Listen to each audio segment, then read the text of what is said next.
Hello everyone, this is Soriano, and welcome to this segment of Great Dog People.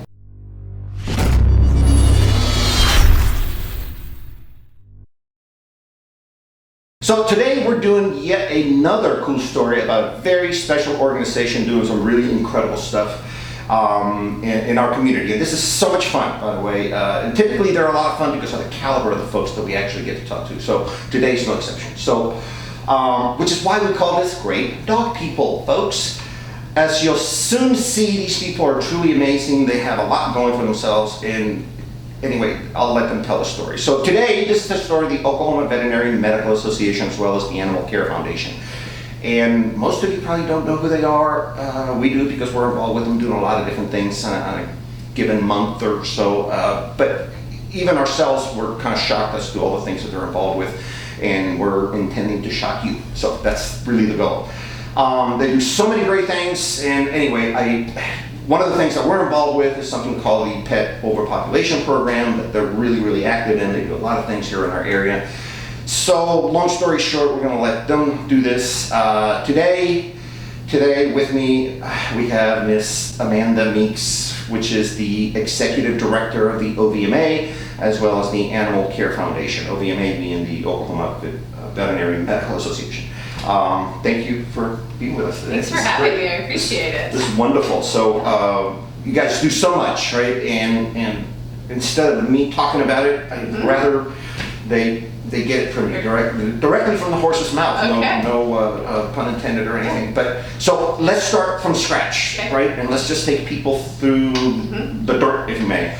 What is the OVMA? What is this foundation that we talk about? So the OVMA, the Oklahoma Veterinary Medical Association, it's the professional organization for veterinarians in Oklahoma. It's not required that they be a part of the organization, but what we do is we provide leadership, management training. We offer like a conference and a seminar for them to get their continuing education credits that they have to have each year to be licensed. We're also just the legislative voice for veterinary medicine in Oklahoma. We've got 2 lobbyists that work for the OVMA and during session at the Capitol every day, making sure that Oklahoma is a safe place to practice veterinary medicine. We're also here to promote veterinary medicine in the community, educate the public on the reasons why it's important that you should see your veterinarian, and all the roles that veterinarians fill within the community, not just that person that you take your dog or your kitten to get their yearly vaccinations or when they get sick, but just all of the roles that veterinarians fill within a community. And then the Oklahoma Animal Care Foundation, it was started after the Oklahoma Veterinary Medical Association. The foundation is how we raise funds to promote animal welfare in Oklahoma, to educate veterinarians, to educate the public.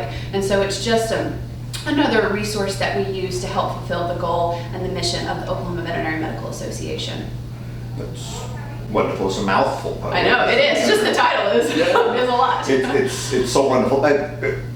I need to know about the license plate behind you. The fabulous license plate. Isn't that something? Yeah. I'm not new to it, but I want you speak so much more eloquently than I do. So the license plate is fabulous. So it is a redesigned license plate. It's known as the animal-friendly license plate. When you go to your tag agency and you ask to get the animal-friendly license plate, you got a different version previously, but now we've got this beautiful new license plate. And the reason for the license plate is the Pet Overpopulation Program. So the Pet Overpopulation Program is a program that is administered by the Oklahoma Veterinary Medical Association. It's housed with the Oklahoma Department of Agriculture, Food, and Forestry. So that's a state agency. So the Pet Overpopulation Program is a state program just administered by the OVMA. The license plate, what it is, you pay $35 to get this license plate. 20 of those dollars go back to the Pet Overpopulation Fund. And so the Pet Overpopulation Fund, like I said, is a state program, but it's here to help reduce the amount of unwanted animals in Oklahoma. Like you and I have talked about just the statistics of unwanted animals in Oklahoma, and about how 2 unaltered dogs can produce 67,000 puppies within 6 years. I mean, that number is just staggering on its own. Yeah. And so when the OVMA, we have an animal welfare committee, and back in 2005, when they decided that, this is something that's really becoming an issue in Oklahoma, it's becoming a crisis, unwanted animals, overpopulation, what can we do about it? They got together with a group of great people, so it wasn't just veterinarians, it was people in shelters and rescues and people that are interested in the cause and wanting to find a solution to the problem. They got together, put their heads together, and created this program took it through the legislature to make sure that it is a state program. And so what it is the program collects donations from things like the license plate. People can make an individual donation. In 2019, we will be back on the Oklahoma state income checkoff option. So when you're doing your income taxes for Oklahoma, and if you want to donate some of that money, it'll be a checkoff option on that sheet. And so we have in the past gained quite a bit of funds from that option, and so we're really excited to have that back as an option in 2019. So making a donation just to the Oklahoma Animal Care Foundation, or if you wanted to make a donation to the ODAF, Oklahoma Department of Agriculture, Food and Forestry, you could do that specifically for the Pet Overpopulation Program. So we collect the donations from the license plate, individual donations, the tax refund. And since we as the OVMA are administrators of that program, veterinarians can be involved. They have to be members of the OVMA. Currently we have 136 veterinarians across the state of Oklahoma that are involved in the program. So they're members of the OVMA. We've got them on a list as approved veterinarians. People that are in the state of Oklahoma and are on Oklahoma approved low income assistance programs such as an EBT, Sooner Care, Medicaid, if they've got a Social Security Disability Award letter or a letter from DHS stating low income, they're approved for the program. The program only allows 2 pets per household per year to be done. So there is a limit on how many each household can get spayed or neutered.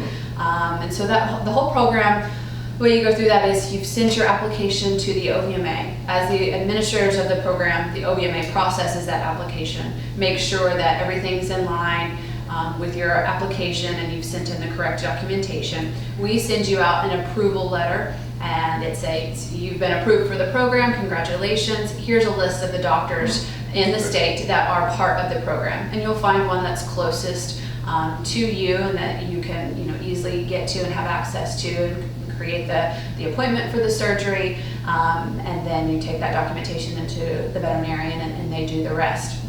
So the license plate, long answer, but the license plate is part of the Pet Overpopulation Program that is helping to reduce unwanted animals and just that crisis in Oklahoma. Yeah, I was part of that family where I was there. Yes, and yeah. It was wonderful. Yeah. It was just, they got such great reception from everybody. Yeah, So it was really fabulous, and Yeah. I want to thank Louisa McCoon with the Kirkpatrick Foundation. Yeah, she's wonderful. She and I had lunch one day, and we were just like, that license plate, we really need to do something about it. And so from that lunch came this beautiful license plate and their help, and so we're really excited about it. And it looks great on cars. So. Oh, yeah, I see it, no question. So that's where I'm getting next, actually. Yeah. So this leads us into this discussion of your foundation. It is a nonprofit, correct? It is. So knowing that, and you talked about some of the funding coming from this license plate, which I think is a really cool idea. Yeah. Tell us about other methods to fund the foundation, right? Because you need money to be able to do this and to be able to fund the program you just talked about, which is a great program, by the way. But so how else do you go on raising funds? So the foundation, in the past couple of years, we've been very fortunate to receive 2 rather large donations and a donation and a grant. So in 2016, the Rib Crib Foundation, they have an annual golf tournament. We were chosen as one of the 5 nonprofits that they would give a portion of their profits from that foundation golf tournament. That's so great. we received $20,000 from them. Yes, it was fabulous. And then last year we received a $20,000 grant from the Kirkpatrick Foundation. Wonderful. So we've had 2 really large amounts of money come in. But another thing that we're doing is we want to raise community awareness of not only the program, but the crisis, and not just how you can donate funds, but just to get the word out there that the program is available to individuals, and how do you access it, and how do people, maybe you're not qualified for the program and you're able to get your pet spayed and neutered, but you want to help other people. So just having community events and raising that awareness. So we've partnered with K9 University. We're so grateful for that. It's been so much fun doing it. It has been fun, and we hope to make it just a yearly event every summer, that we have this big community event just to raise awareness and raise donations and funds for the program, because it is costly to put on when you're thinking about how many applications that we received. So since 2006, we've received over 6,000 applications. We've been able to approve 4,000 of them. In the last 2 years, from 16 to 2018, we've done 851 approvals. So that's how many spays or neuters have happened in Oklahoma. Wow. We've had like 293 cats. The other, 558 are dogs. So, those are big numbers of animals coming through the program and getting spayed or neutered. And so money is definitely an issue and something that we have to continue the program. Yeah, no question. Yeah. So on the events, obviously I know about the one, Yeah. right? But you threw a great party. You had pony rides and you had it was kind of like, what was it, a petting zoo or? Well, there was face painting. There was face painting. There was there was food trucks. Food trucks. Vendors. And it was a blast. Yeah. It was good for adults and children alike. Family-friendly event. Yeah. Live music. Live music. I remember that. Yeah. So anyway, we'll talk more about that here before we end. But it's kind of cool. I mean, and that builds a lot of awareness because everybody walked away that day going, I didn't even know this existed. And if nothing else, it should help long term, right? Yeah. So, so who are some of your critical partners or the people that you want to be involved with and you're involved with all the time as a result of this program? Obviously veterinarians. So, to be a part of the Pet Overpopulation Program, the veterinarian does have to be a member of the OVMA to be an approved veterinarian. But to be on the foundation, they don't have to be an OVMA member. And so veterinarians are someone and groups of people that are very vital to the cause. Also students. Technician students and veterinary students. We're lucky to have OSU OKC right here in Oklahoma City, so we're able to tap into that student power for volunteers, especially for things like our events. But then also really anyone that's interested in the cause, anyone that sees the crisis that's happening, the amount of unwanted animals, and really has a heart for this and wants to see a difference and a change in Oklahoma, it can be somebody that we can utilize and be a part of our process and our change. So how do people volunteer? Do they just call you and say? Yeah, I just call the office and say, hey, we're interested in being involved, and we can, put you as a volunteer at one of our events, or maybe you can help us hang flyers or just get the word out. I mean, sometimes it's really something as small as maybe telling your neighbor about the program. Maybe your neighbor's got 4 pets and you know that they're not spayed or neutered, and just a little piece of education. Educating your friends, just helping us to spread the word about the Pet Overpopulation Program and about the problem. Right. You mentioned earlier that part of the rules is that this is good for just 2 pets, basically, or 2 pets per year. Per year, 2 pets per year, yeah. So how did that number come about? I mean, I know some people that have 10 and 12 dogs. Yeah. So. Well, I think I wasn't part when the animal welfare group. Their committee was put together here with the OVMA, and so I think those rules came about when they were sitting down and came up with that. You do have to think about if we had allowed 10 animals in 1 year from one household, that's a large number of funds taken from the pool that we have. And so we do have people that every year 2 animals, just like clockwork, they're sitting in their application, are very faithful, and we're so grateful to those people that really see the need and sending in their applications. But we just thought 2, I think, would just be a good number to start out with, and hopefully it makes a change in their household. It actually spreads the wealth, as you said earlier. It does.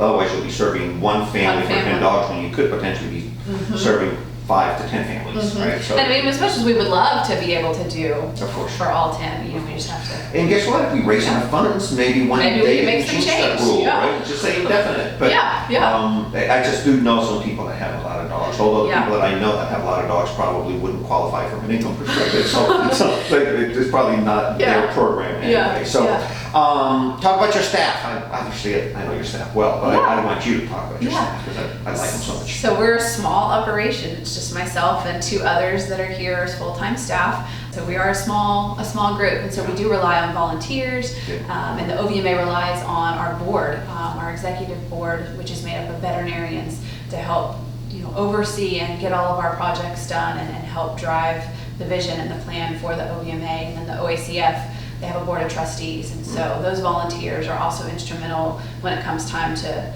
putting the events together and helping us at those things. Sure. So why the passion? You're very passionate about this. Why the passion? Yeah, so I guess maybe we should back up a little bit and say that where I grew up in Southwest Oklahoma, a small town, Tipton. There's 900 people in the town. So it was a very agricultural based community. I grew up on a family farm. We had a cow-calf operation, row crops. So agriculture and farming and animals have just been a part of my life for forever, since I was born. And I thought I wanted to be a veterinarian. I started to work for a veterinarian when I went to the junior college in Altus. Quickly decided that that was not exactly the career path for me. I went on to do other things. But after graduation, I worked in Oklahoma City for a couple years at another position, and the veterinarian that I worked for gave me a call and said, Amanda, this position's open and I think that you would be great for it. And so it's just funny how things all naturally tie together, how I wanted to be a veterinarian and now I'm working for veterinarians. And veterinarians are just a great group of people.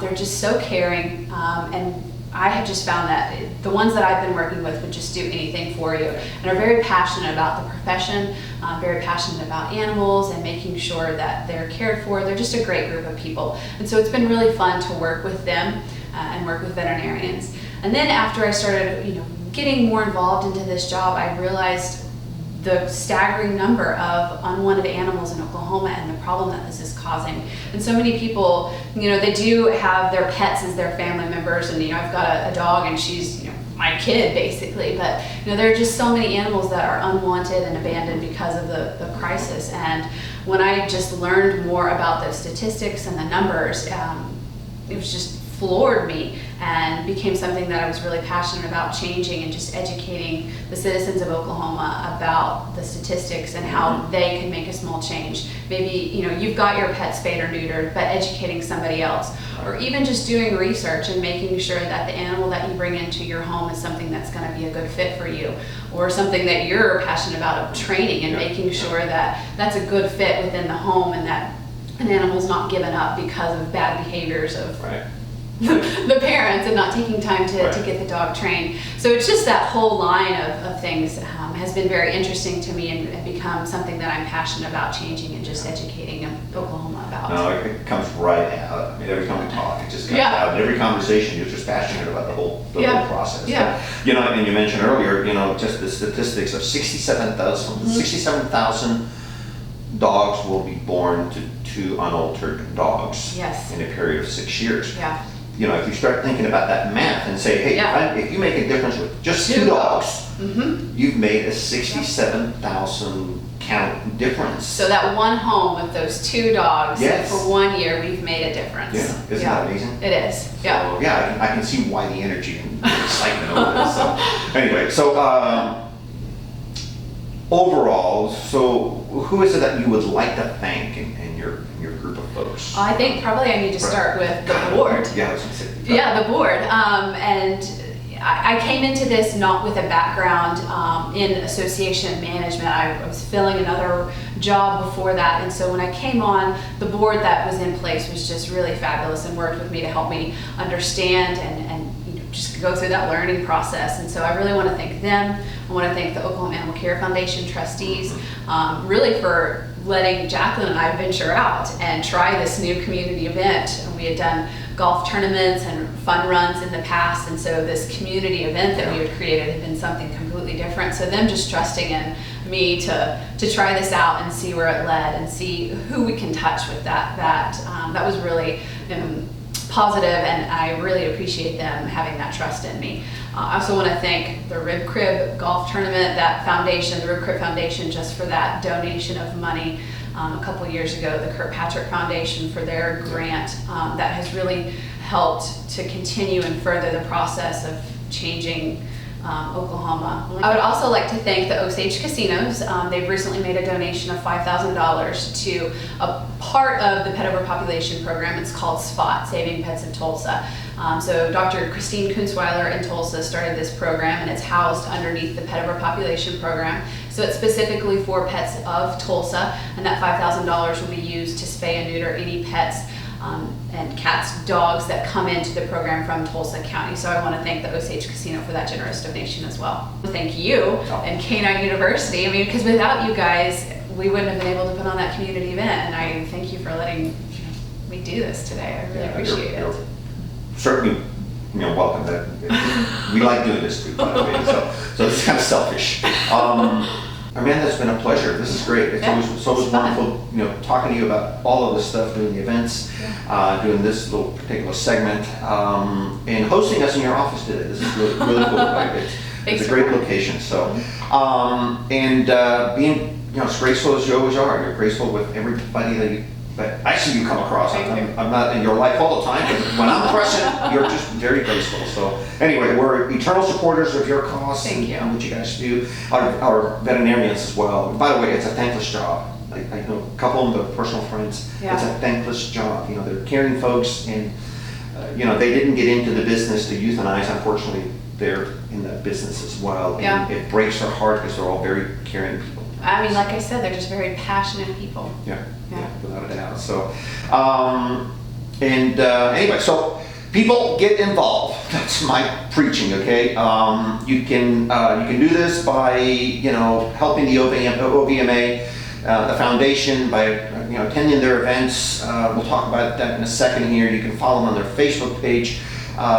These things are fun. They're educational, and it supports a great cause. And it goes, your money, whatever amount you're able to squeeze, goes into a great cause. And it's a small organization. It's not like the money's being wasted in salaries. It's so tiny. So it's being used properly. So, Amanda, how can people contact you, the organization? How can they get involved? How can they donate? Yeah. So how can you contact us? We've got a website, OKVMA.org. You can go and learn more about the association, more about the foundation. We've also got information about the Pet Overpopulation Program on there.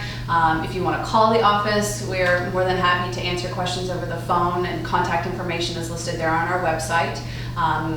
If you want to make a donation to the program, you can do that through the website. You can make a donation to the Oklahoma Department of Agriculture, Food and Forestry, specifically for the Pet Overpopulation Program. You can purchase a beautiful license plate. And then you can also look for on the 2019 Oklahoma State Income Tax checkoff view on that program. You can do that. Great. Yeah. Great. It's been great. Nice to Would you do this again? Absolutely. Well, I'm going to take you up on that. Okay. There you have it, friends. Thank you for tuning in today for this segment of Great Dog People. As you can see, this lady truly is, her organization truly is. It's just fun, okay? Yeah. Until next time, remember that doing the right thing is the right thing to do. This is Angel Soriano today with our wonderful guest, Amanda Meeks. Thank you. Thank you. I appreciate it.